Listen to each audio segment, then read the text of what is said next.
चांदवड तालुक्यातील पाटे येथील कर्तव्यनिष्ठ जवान किशोर अंबादास ठोके हे जम्मू काश्मीर येथील कुपवाडा येथे कर्तव्यावर असताना सुट्टीसाठी घरी परतण्याच्या तयारीत असताना दिनांक 12 डिसेंबर रोजी सकाळी 7 वाजेच्या दरम्यान तीव्र हृदयविकाराचा झटका आल्याने त्यांना वीरमरण प्राप्त झाले। त्यांचे पार्थिव दिनांक 14 डिसेंबर 2025 रोजी त्यांच्या मूळ गाव पाटे येथील येण्याची शक्यता असून शासकीय इतमामात अंत्यसंस्कार होणार आहे। किशोर ठोके हे एक गरीब शेतकरी कुटुंबातील असून दिनांक 24 सप्टेंबर 2013 रोजी ठाणे जिल्ह्यातील जव्हार येथे सैन्य दलात भरती झाले होते। किशोर हे एक फर्स्ट मराठा लाईट इन्फंट्री कार्यरत होते।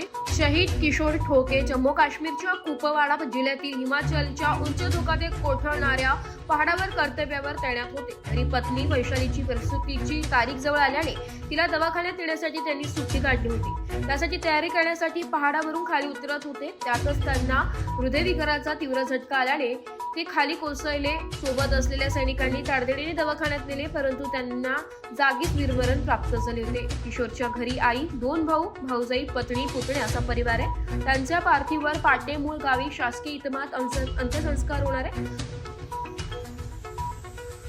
स्थानिक ग्रामपंचायत सरपंच व पदाधिकारी, ग्रामस्थांनी तसेच लासलगाव येथील पार्थ अकॅडमीचे शिक्षक व विद्यार्थ्यांनी अंत्यसंस्काराची तयारी पूर्ण केली आहे। एस मराठी न्यूज साठी तालुका प्रतिनिधी दशरथ ठोंबरे, चांदवड।